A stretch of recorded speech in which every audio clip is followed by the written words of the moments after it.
Hi friends, welcome to SS foodies. ఈరోజు సెషన్లో మనం పన్నీర్ సోయా బిర్యానీ ఎట్లా చేయాలో చూద్దామా. మరి ఈ పన్నీర్ సోయా బిర్యానీకి మనకు కావాల్సిన ఇంగ్రీడియంట్స్ అండి ఇవి చూసారా. దీనికి నేను 200 గ్రామ్స్ పన్నీర్ తీసుకున్నాను, చిన్నగా ముక్కలు కట్ చేసి పెట్టుకున్నానండి. అలాగే ఒక 50 గ్రామ్స్ సోయా అండి ఇది. అలాగే 2 టేబుల్ స్పూన్స్ అల్లం వెల్లుల్లి పేస్ట్, ఇది ఉప్పు రుచికి తగినంత, అలాగే కొద్దిగా కరివేపాకు, ఒక పెద్ద ఉల్లిపాయ కూడానండి.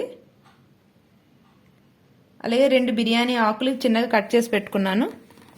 ఇది జాపత్రి అండి, ఇవి ఒక చిన్న ముక్కలు ఒక 4, 3 యాలకులు, 4 చిన్న దాల్చిన చెక్క ముక్కలు, అలాగే ఒక 6 లవంగ మొగ్గలు, అలాగే బిర్యానీ పువ్వు అండి ఇవి, అలాగే ఒక 10 మిరియాల గింజలు, 5 నుంచి 6 పచ్చిమిర్చి, అలాగే పుదీనా అండి, ఇది షాజీరా. ఇది అంతటికి మనకి 400 గ్రామ్స్ రైస్ కండి. ఇది ఈ మెజర్మెంట్స్ అన్ని మనకి 400 గ్రామ్స్ నేను బాస్మతి రైస్ తీసుకున్నాను. ఈ బాస్మతి రైస్ మనం కడిగేసుకొని ఒక అరగంట సేపు నానబెట్టుకుందాం. ఇప్పుడు ఈ లోపు మనం ఒక కడాయిలో కొద్దిగా నూనె పోసుకుందాం అండి, ఆయిల్ వేసుకొని. ఇందులో మనం పన్నీర్ ముక్కలు అలాగే ఈ సోయాను కూడా కొద్దిగా వేయించుకుందామండి. ఎందుకంటే ఇవి మనకు కుక్ అవుతున్నప్పుడు మనకి ఏంటంటే ముక్క అనేది విడిపోకుండా ఉంటుంది. పన్నీర్ అండి మనకు విడిపోకుండా చక్కగా బాగుంటుంది అనమాట. సో మనం ఇది లైట్గా కొద్దిగా అంటే చిన్న బ్రౌన్ షేడ్ వచ్చే వరకు మనకు జస్ట్ వేపుకుంటే సరిపోతుంది, మరి ఎక్కువగా కాకుండా.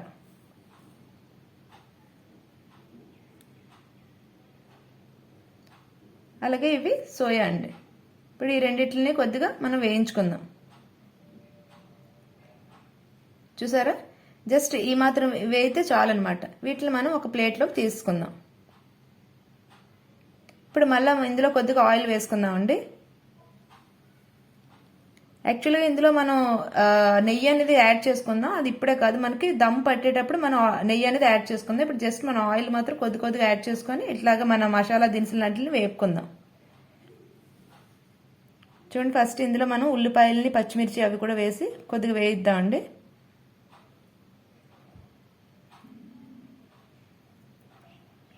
పచ్చిమిర్చి అండి,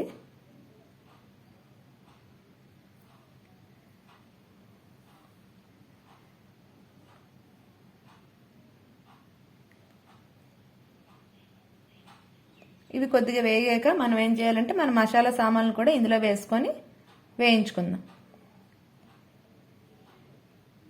ఈ లాక్డౌన్ టైంలో మనం ఏంటంటే బయట వంటలు, బయట పార్సిల్స్ వాటి కన్నా మన ఇంట్లోనే ప్రిఫర్ చేసుకుంటే కొద్దిగా మనకి హెల్త్ పరంగా కూడా బాగుంటుందండి.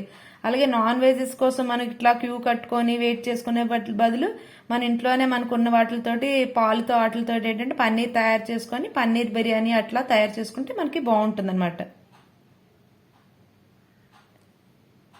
ఈ పన్నీర్ తయారీ అనేది కూడా మీకు నెక్స్ట్ కమింగ్ అప్ సెషన్లో నేను పెడతానమాట. చూడండి, ఇందులో నేను 2 టేబుల్ స్పూన్ అల్లం వెల్లుల్లి పేస్ట్ కూడా వేసుకుంటున్నానండి.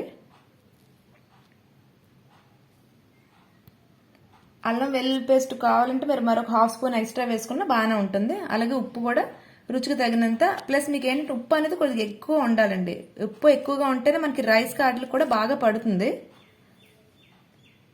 యాక్చువల్గా మనం టేస్ట్ చూసేటప్పుడు ఈ ఉప్పు వేసుకునే తర్వాత వాటర్ వేసుకుని టేస్ట్ చూసేటప్పుడు ఏమవుతుందంటే మనకి ఎక్కువ ఉండాలి, అంటే సాల్ట్ వాటర్లో ఉండాలి. ఇప్పుడు నేను తీసుకున్న బియ్యానికి నాకు 2 గ్లాసులు వచ్చాయండి. సో ఆ బియ్యంకి నాకు 4 గ్లాసెస్ వాటర్ అనమాట. ఇది అంటే 400 గ్రామ్స్ రైస్కి నాకు 2 గ్లాసెస్ వచ్చి నేను ఒక కప్తో కొలుచుకుంటే దానికి నేను 4 గ్లాసెస్ వాటర్ వేసుకున్నానండి ఇందులో.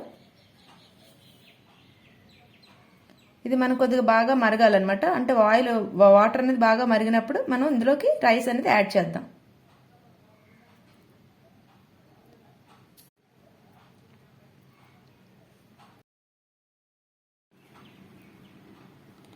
ఈ వాటర్ అనేది మనకి బాగా మరిగింది కదండి. ఇప్పుడు ఇందులో మనం బియ్యం అనేది వేసుకుందాం. ఆల్రెడీ నానబెట్టుకున్నాం కదా బాస్మతి రైస్ని. అలాగే ఇందులో మనం వేయించి పెట్టుకున్న ఈ పన్నీర్ని, సోయాని కూడా ఇందులో వేసుకుందాం. వేసుకొని ఒకసారి బాగా కలుపుకుందాం అండి. అలాగే ఇందులో కూడా మనం ఏంటంటే పుదీనా ఉంది కదా, మనం పుదీనాను కూడా కట్ చేసి పెట్టుకుని పుదీనాను ఇందులో వేసుకొని బాగా కలుపుకుందాం.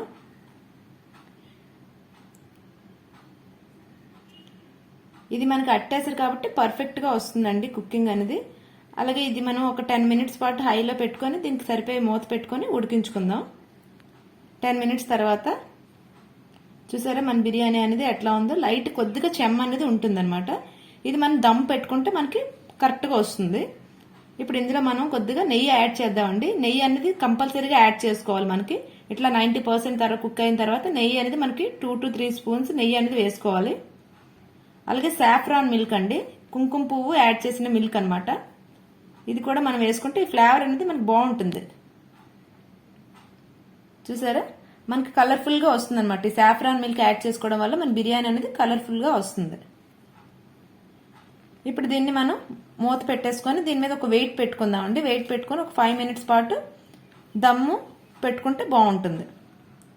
సరే వెయిట్ని పెట్టుకున్నాను. కరెక్ట్ మూత అనేది మనకి కరెక్ట్ ఫిక్స్డ్గా ఉండాలన్నమాట.